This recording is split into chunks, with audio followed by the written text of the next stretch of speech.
Ya, Salam, apa kabar? Ya, saya bersuka cita hari ini boleh diberi kesempatan oleh Allah untuk mengajar, untuk berbicara kepada Bapak Ibu sekalian.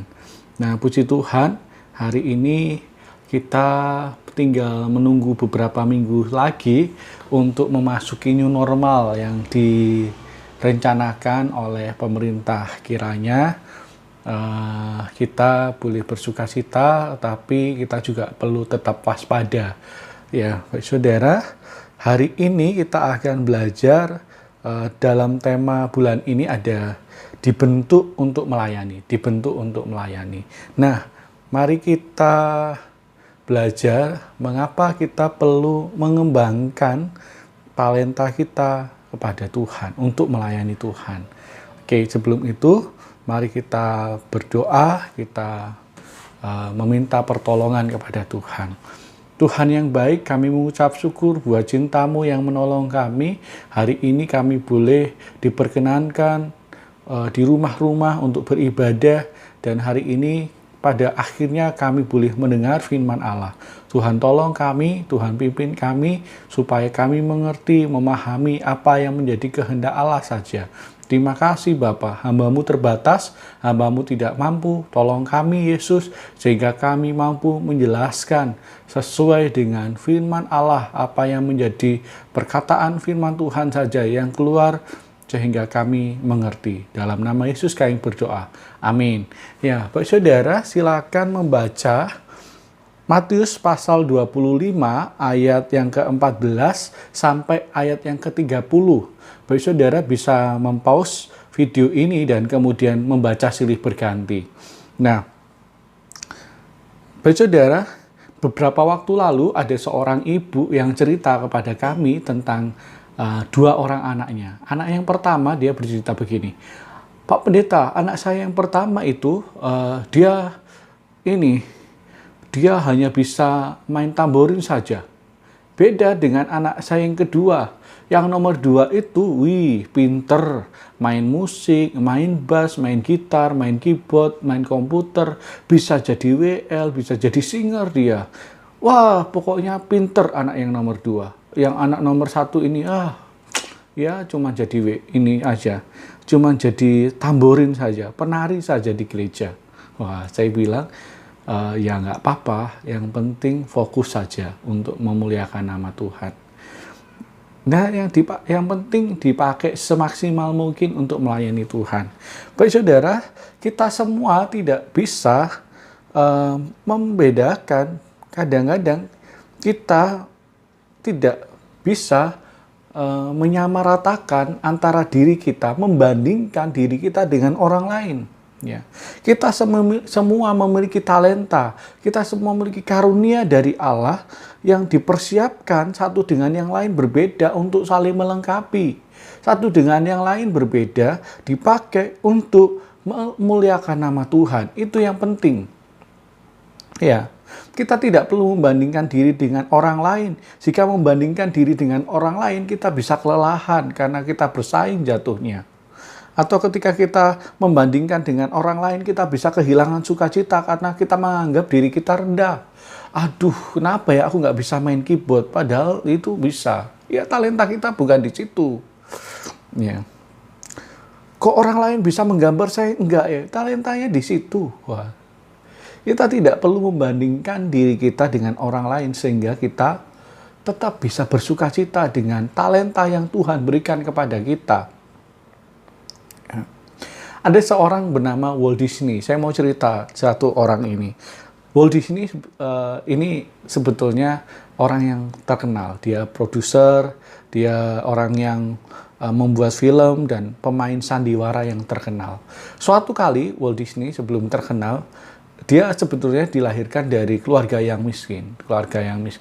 Dia bangun pagi 3:30 untuk mengantarkan koran ke pelanggan-pelanggannya. Wah, sampai ketika dia dewasa, dia mau bekerja sebagai tentara ditolak. Wah, dia mau masuk di satu perusahaan ditolak. Wah, dia merasa dirinya begitu terpuruk. Dia sedih, dia tidak merasa ada kebanggaan. Sampai suatu kali dia menyadari bahwa dia mencintai satu hal. yaitu menggambar. Ya. Dia suka menggambar. Nah, ketika dia menggambar, dia mulai memberanikan diri untuk memberikan gambar kartunnya itu kepada studio-studio. Wah, ditolak. Satu studio ditolak. Wah, tapi dia tidak patah arang. 300 lebih studio yang dia datangi sampai akhirnya karakter kartunnya itu berhasil diterima dengan satu kontrak dengan sebuah studio yang kecil. Wah. Tetapi kita bisa melihat bahwa kegigihan dia, kecintaannya dia dalam mengembangkan dan memakai talenta yang Tuhan berikan, akhirnya membuat kita mengenal tokoh-tokoh kartun yang dia ciptakan. Dan sampai akhirnya dia bisa membuat sebuah studio sendiri. Bahkan sampai akhirnya dia membuat taman bermain bagi anak-anak yang dikenal nama dengan The Disneyland. Wah. Pak Saudara, saya mempercayai bahwa Tuhan mempercayakan satu talenta kepada kita. Talenta-talenta yang berbeda kepada kita semua. Untuk kita kembangkan. Talenta itu berharga. Ya. Tapi pertanyaannya, apakah kita sudah menyadari talenta itu?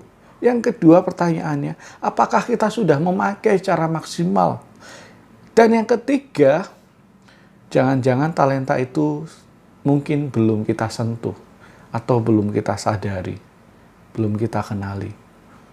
Nah, perikop ini penting kita lihat di konteks sebelumnya. Konteks dekat dari ayat talenta, penggambaran talenta ini adalah satu gambaran tentang akhir zaman. Jadi, Injil Matius ingin menuliskan bahwa ada hubungan yang erat antara perumpamaan talenta dengan kerajaan surga. Nah, Tuhan Yesus tidak memberikan definisi tentang surga, tentang di mana lokasinya, tetapi dia memberikan sebuah perumpamaan-perumpamaan berkenaan dengan kerajaan surga, dengan talenta ini. Nanti kita akan melihat bahwa ada apresiasi, juga ada hukuman ketika kita tidak memakai dengan sebagaimana mestinya yang Tuhan berikan kepada kita. Coba kita lihat ayat yang ke-14 dan juga ayat yang ke-15. Sebab hal kerajaan surga sama seperti seorang yang berpergian keluar kota, yang memanggil hamba-hambanya dan yang mempercayakannya diberikan 5 talenta, yang seorang lagi 2 talenta, dan yang seorang lagi 1, masing-masing menurut kesanggupannya. Lalu ia berangkat. Baik saudara, yang pertama, gambaran tentang kerajaan surga digambarkan sebagai seorang tuan yang berpergian keluar kota. Siapa tuannya kita tahu, pasti Allah sendiri, pasti Tuhan Yesus Kristus. Tuhan itu memanggil hamba-hambanya, mempercayakan hartanya kepada mereka. Ada yang diberi 5 talenta, ada yang diberi 2 talenta, ada yang diberi 1 talenta. Wah, ini sebetulnya gambaran yang sangat terkenal. Ya. Sampai bagian ini mungkin kita akan bertanya bahwa mengapa Tuhan membedakan ada yang 5, ada yang 2, ada yang 1 talenta. Berarti Tuhan memang tidak adil. Wah. Tapi yang jelas ayat 15 menunjukkan bahwa sebetulnya ayat ini sangat penting. Ya. Kenapa penting? Karena Tuhan menjelaskan bahwa masing-masing menurut kesanggupannya. Ya. Yang sanggup 5 talenta diberikan 5. Yang sanggup 2 talenta diberikan 2. Yang sanggup 1 talenta diberikan 1. Ya. Tuhan bukan tidak adil, tetapi Tuhan tahu takaran yang tepat. Ya. Artinya poin yang pertama yang bisa kita tahu adalah Tuhan tahu takaran kita. Tuhan tahu kapasitas kita. Ya. Ukuran yang tepat setiap manusia berbeda. Dan Tuhan memberikan ukuran yang berbeda-beda sesuai dengan kesanggupan kita. Di dunia yang sudah jatuh dalam dosa ini, kita sering mendapati orang yang berpikiran sempit. Ya. Dia selalu iri hati melihat kehebatan orang lain. Selalu tidak suka melihat kelebihan orang lain. Wah. Kenapa Tuhan tidak adil dengan memberikan kelebihan talenta yang begitu luar biasa kepada orang itu sedangkan saya tidak? Wah. Ya, sebetulnya bukan itu masalahnya. Tuhan begitu menyayangi kita, mengasihi kita. Ya. Dia memberikan talenta yang tepat, talenta yang sesuai dengan kapasitas kita. Hari Selasa lalu saya ikut teman untuk live di IG-nya dia. Dia mengajak untuk seorang narasumber bercerita santai di IG-nya. Namanya Nathan ini seorang pemuda yang dilahirkan dengan tangan dan juga kaki yang tidak sempurna. Wah, dia sering jatuh, dibully banyak orang, dia sering ngeluh. Wah, sampai suatu kali ada seorang hamba Tuhan yang berkata, ya Nathan, kamu gak apa-apa jatuh, tetapi bangkitlah. Nathan, kamu gak apa-apa jatuh, tapi sekali kamu jatuh, kamu harus sekali juga bangkit. Wah, berkali-kali kamu jatuh, berkali-kali kamu juga harus bangkit. Sampai satu hari dia menemukan satu talenta yang Tuhan berikan, yaitu main musik. Nah, dia diajari dalam waktu seminggu oleh hamba Tuhan itu. Dia sampai dalam waktu seminggu itu, hamba Tuhan itu pindah ke tempat lain. Dia bisa memainkan piano dan banyak orang menyadari ternyata dia hebat di bidang ini. Apa yang terjadi? Tuhan memakainya pergi ke kota-kota lain. Dia membagikan, menginspirasi banyak orang. Dia menunjukkan bahwa Tuhan berkarya melalui hidupnya yang terbatas dengan tangan dan tubuh yang terbatas. Dia tetap bisa memuliakan nama Tuhan melalui alat musik. Nah, baik saudara, yang perlu kita kembangkan sebetulnya adalah meyakini bahwa dalam diri kita ada talenta yang perlu kita maksimalkan untuk kita pakai. Ya. Ada yang perlu kita kembangkan dalam diri kita. Apa yang menyebabkan hamba yang ketiga ini, yang menerima satu talenta ini, tidak menjalankannya dengan setia? Karena konsepnya yang salah tentang Allah. Ya. Gambaran yang salah, gambaran yang rusak, gambaran yang hancur, yang menyebabkan dia tidak mengerjakan apa yang menjadi pemberian dari Allah kepada dia. Ya. Dia tidak sanggup menerima keberadaan dirinya yang hanya menerima satu talenta. Akhirnya dia bermalas-malasan dan menguburkan talenta yang Tuhan berikan kepada dia. Hamba yang ketiga menjadi hamba yang tidak mengerjakan apa-apa karena konsepnya adalah Tuhan jahat. Dia berpikir bahwa Tuhan mencari untung dari kehidupannya. Dia hanya memberi modal. Wah.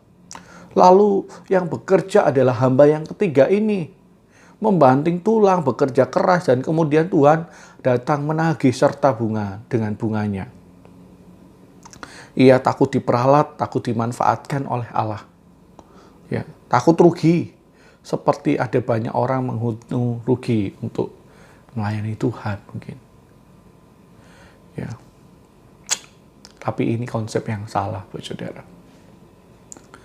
Konsep yang salah membuat tindakannya juga salah. Beberapa bulan yang lalu ada video call masuk di HP saya. Saya kaget ternyata yang video call ibu saya. Ketika saya angkat, mati. Wah, saya biarkan lagi. Telepon video call lagi. Saya angkat, mati lagi. Ini apa maksudnya ibu? Habis itu saya telepon biasa. Halo bu, kenapa? Ibu mau nyoba. Ibu mau nyoba video call. Oh, ibu HP-nya baru. Iya. Wah, hebat lah ibu. Ada Facebook ya? Ada. Ada WA? Ada. Bisa pakainya? Enggak bisa. Wah, iya, percuma ya HP-nya, jadi percuma. Baik saudara, mungkin ini hal yang lucu bagi kita. Tetapi sebetulnya kalau kita mau jujur, seringkali kita juga gaptek di dalam mengenali talenta-talenta kita. Gagap teknologi dalam mengenali apa yang menjadi potensi yang diberikan Allah kepada kita. Mungkin di antara kita ada yang sudah tahu talenta-talenta kita, namun belum menggunakan secara maksimal. Saya harus akui bahwa saya juga pernah seperti ini. Tapi kadang-kadang jangankan mengembangkan. Banyak kita juga tidak mengetahui apa yang menjadi talentanya. Ya. Tapi kita perlu sadar bahwa sesungguhnya talenta yang Tuhan percayakan bukan untuk disimpan, tetapi harus dikembalikan untuk kemuliaan Allah. Ya. Tuhan sangat tahu panggilan kita di sini. Ada yang diberikan talenta untuk berkhotbah, memberikan motivasi, ada yang fasih dalam berbicara, ada yang bermain musik, ada yang memimpin pujian, ada yang mendengar, ada satu talenta di mana mereka memberi, ada memberi tumpangan, ya. Ada banyak jenis talenta yang Tuhan percayakan, ya. Tapi kita harus tetap sungguh-sungguh menemukan apa yang menjadi talenta itu. Bukan hanya menemukan, tetapi kita juga harus mengolah talenta itu. Dan yang terpenting adalah menggunakan talenta itu untuk kemuliaan Tuhan. Sehingga kita menjadi berkat bagi orang-orang di sekeliling kita. Yang kita perlu sadari adalah keputusan kita ambil, entah itu kita setia mengolah atau kita mengabaikannya, sesungguhnya membawa pada konsekuensi. Semuanya membawa pada konsekuensi. Coba lihat ayat yang ke-23 dan 26. Maka kata tuannya itu kepadanya, baik sekali perbuatanmu itu, hai hambaku yang baik dan setia, engkau telah setia memikul tanggung jawab kecil. Aku akan memberikan kepadamu tanggung jawab yang dalam perkara yang besar. Masuklah dan turutlah dalam kebahagiaan Tuhanmu. Wah, ayat 26. Maka jawab tuannya itu, hai kamu hamba yang jahat dan malas. Kamu sudah tahu bahwa aku menuai di tempat di mana aku tidak menabur dan memungut di mana aku tidak menanam. Ya. Ayat ini menarik, menunjukkan bahwa ada dua konsekuensi yang akan dialami oleh orang-orang hamba-hambanya yang dipercayai untuk mengemban talenta ini, ya. Yaitu ada apresiasi dan juga ada hukuman. Ada apresiasi ketika kita melakukan talenta itu, memaksimalkan talenta yang kita miliki. Ada hukuman ketika kita menimbun, ketika kita menyimpan talenta kita, tidak menggunakan talenta itu, ya, untuk kemuliaan Tuhan. Di bulan lalu ada tetangga saya yang cerita kalau anak-anaknya selalu full dalam ibadah puasa. Wah, ayahnya bangga. Anak saya kecil-kecil 2. Mereka bisa dari pagi sampai sore, Pak, tidak makan. Oh, hebat. Kok bisa? Apa rahasianya? Saya tanya begitu. Itu dari kecil. Loh, kok bisa dari kecil puasa bisa tahan? Ah, gimana nggak tahan? Wong mereka kalau sudah waktunya buka, mereka langsung minta uang 5.000. Minta uang 5.000. Sehingga puasanya full. Nah, Bapak Saudara, saya melihat bahwa Allah memiliki satu rancangan yang begitu luar biasa. Ada perhitungan atas kerja keras yang kita lakukan. Ada apresiasi bagaimana seseorang yang melakukan talentanya dengan baik, dengan maksimal. Kita diajak untuk melakukan hal-hal yang luar biasa lagi. Ada tanggung jawab yang lebih besar lagi yang Tuhan percayakan. Jika kembali pada kisah yang tadi, bahwa kita melihat, dikatakan bahwa ketika tuannya pulang, lalu mengadakan perhitungan dengan ketiga hambanya. Hamba pertama datang dengan membawa laba 5 talenta yang dihasilkannya. Wah, tuannya memberikan pujian. Engkau hambaku yang baik dan setia. Wah, engkau setia memikul tanggung jawab dan perkara yang kecil. Aku memberikan kepadamu tanggung jawab dalam perkara yang besar. Ya. Masuklah dan turutlah dalam kebahagiaan Tuhanmu. Apa yang terjadi dengan hamba yang kedua, yang 2 talenta tadi. Dia membawa laba 2 talenta juga. Akhirnya dia juga melakukan hal yang sama dialami oleh hamba yang kedua. Kemurahan hati tuannya tidak berkurang, walaupun tidak besarnya tidak sama dengan yang pertama. Sang tuan tetap memberikan penghargaan yang sama seperti yang diberikan pada hamba yang pertama. Nah, yang menarik adalah yang ketiga, konsekuensi. Ada hukuman bagi hamba yang tidak melakukannya. Hamba yang ketiga kemudian memberikan pertanggungjawaban kepada tuannya. Dia mengandalkan dalih, ya. Karena takut menanggung resiko, maka ia menggali lubang, menyimpan talenta itu. Terlihat bahwa pernyataan hamba itu seolah-olah ini bukanlah kesalahan yang besar. Malah tampaknya dia harusnya layak menerima pujian dari sang tuan. Ya. Sikapnya yang berhati-hati dengan menyimpan talenta di tempat yang aman tidak membahayakan. Dia mengira bahwa alibinya ini akan menghasilkan pujian dan selamat dari hukuman. Tapi yang mengejutkan ayat yang ke-26 dan 27. Mari kita lihat 26 dan 27. Maka jawab tuannya itu, hai kamu, hamba yang jahat dan malas. Jadi kamu sudah tahu bahwa aku menuai di mana aku tidak menabur dan memungut dari tempat di mana aku tidak menanam. Karena itu sudahlah seharusnya uangku itu diberikan. Kau berikan kepada orang yang menjalankan uang, supaya kembalinya aku menerimanya serta dengan bunganya. Wah, baik saudara, ayat ini menjelaskan bahwa kalau tuannya sudah menjelaskan bahwa jika hamba itu tahu kalau tuannya itu kejam, seharusnya jika sang tuan adalah seorang yang kejam, ini seharusnya membuat dia lebih rajin lagi. Ya, harus lebih rajin dan bersungguh-sungguh untuk menyenangkan sang tuan. Setidaknya kalau bukan demi kasih karunia, maka harusnya membuat dia bekerja lebih keras lagi. Karena dia takut dengan sang tuan. Tetapi ternyata hamba ini, jika sang hamba menganggap bahwa sang tuan menuai di tempat di mana ia tidak menabur, maka hal itu sesungguhnya tidak ada urusannya dengan dia, ya, dengan diri sang hamba, karena tuannya pemilik dari talenta tersebut. Ya. 1 talenta itu 6.000 dinar. 6.000 dinar itu 1 dinarnya 1 hari kerja. Artinya talenta sang tuan memberikan 1 talenta itu sebetulnya sudah cukup besar untuk 1 orang sang hamba ini. Ya, baik saudara, tuduhan itu rupanya mampu menyadarkan dan membungkam hamba ini sehingga ia tidak membela diri lagi.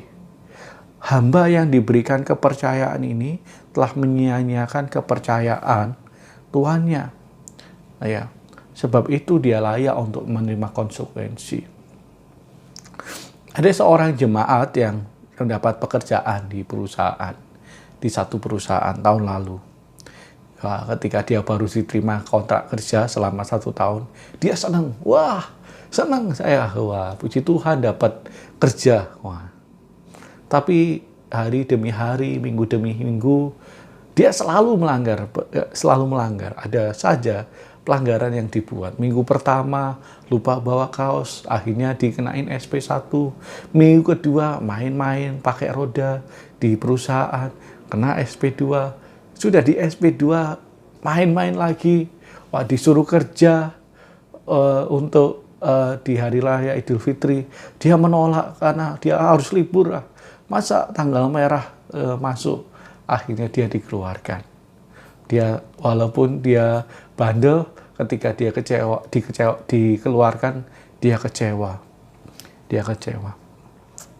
Saudara, jika di dunia ini ada aturan, di keluarga kita ada aturan, kadang-kadang kalau anak kita baik, mereka dapat apresiasi. Ayo, kalau hafal sama perkalian 3 biasanya dapat uang saku tambahan. Nah, itu adalah apresiasi. Bapak Saudara, yang jelas aturan di dunia ini, bagaimana perusahaan memakai sebuah aturan yang komplit. Tuhan juga memakai jelas-jelas yang memiliki seluruh hidup kita, talenta kita. Dia juga mau kita mempertanggungjawabkan. Apakah setiap kita telah memaksimalkan talenta yang Tuhan berikan. Dua hamba yang pertama ini mengerti dengan jelas konsep melayani. Kepercayaan dari Tuhan ditanggapi dengan sikap, dengan mengucap syukur, menyadari bahwa kemuliaan besar diberikan oleh Tuhan. Hamba yang pertama menanggapi talenta yang Tuhan percayakan dengan perasaan hormat karena menyadari bahwa ini adalah hak istimewa. Ya. Itulah yang membedakan ketika mereka mengerjakan pekerjaan Tuhan, mereka menyambutnya sebagai suatu kesempatan emas yang dimiliki oleh setiap orang.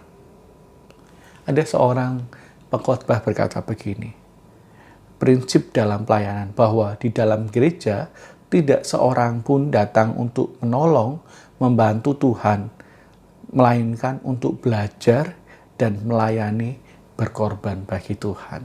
Tidak ada yang bisa datang ke gereja untuk menolong Tuhan, tetapi kita semua datang melayani itu untuk berkorban bagi Tuhan. Ya. Saudara, mari menyadari bahwa kita menggunakan talenta ini bukan sebuah pilihan, namun sebuah keharusan bagi orang percaya. Allah memiliki tujuan atas talenta yang sudah diberikan kepada kita. Dan waktunya di mana setiap kita mempertanggungjawabkan hal ini. Pada penghakiman terakhir, setiap kita akan dihakimi sesuai dengan kesetiaan kita menggunakan talenta yang Tuhan percayakan. Kebenaran ini bukan seharusnya tidak membuat kita ketakutan, tetapi kita diajak untuk mengintrospeksi diri. Apakah selama ini kita sudah setia menggunakan apa yang Tuhan sudah percayakan kepada kita? Selagi masih ada waktu, selagi masih ada kesempatan, mari kita pergunakan seluruh talenta kita dengan sebaik-baiknya. Ingat, hidup ini adalah sebuah kesempatan. Wah, ada satu lagu, hidup ini adalah kesempatan. Hidup ini untuk melayani Tuhan. Jangan sia-siakan waktu yang Tuhan beri. Hidup ini harus jadi berkat. Wah, Baik Saudara, mari saya mengundang Baik Saudara untuk ambil bagian pelayanan sekuat-kuatnya, selebar-lebarnya. Maksimalkan talenta kita. Kita pakai talenta kita untuk melayani Tuhan. Yang pertama, Tuhan tahu takaran yang tepat untuk kita. Yang kedua, ada konsekuensi ketika kita memakainya atau kita menguburkan talenta itu. Ketika kita memakainya, Tuhan memberikan hal yang lebih besar lagi, talenta yang luar biasa lagi, berkat yang luar biasa lagi di surga nantinya. Tapi ada juga hukuman bagi kita yang menguburkan talenta itu. Kiranya ini menjadi koreksi buat kita semua. Tuhan memberkati kita semua. Mari kita tundukkan kepala kita. Kita berdoa. Tuhan, terima kasih hari ini kami boleh belajar firman Allah. Kami mampu, biarlah kami semuanya Tuhan dimampukan untuk memakai setiap talenta yang Tuhan limpahkan buat kami, sehingga kami selalu dan terus menyenangkan hati Tuhan. Terima kasih Bapa, kami tahu Tuhan, kami terbatas, tetapi biarlah Roh Kudus yang tidak terbatas itu memimpin kami, sehingga kami mengerti apa yang menjadi maksud isi hati Tuhan. Dalam nama Tuhan Yesus Kristus, kami berdoa dan mengucap syukur. Amin.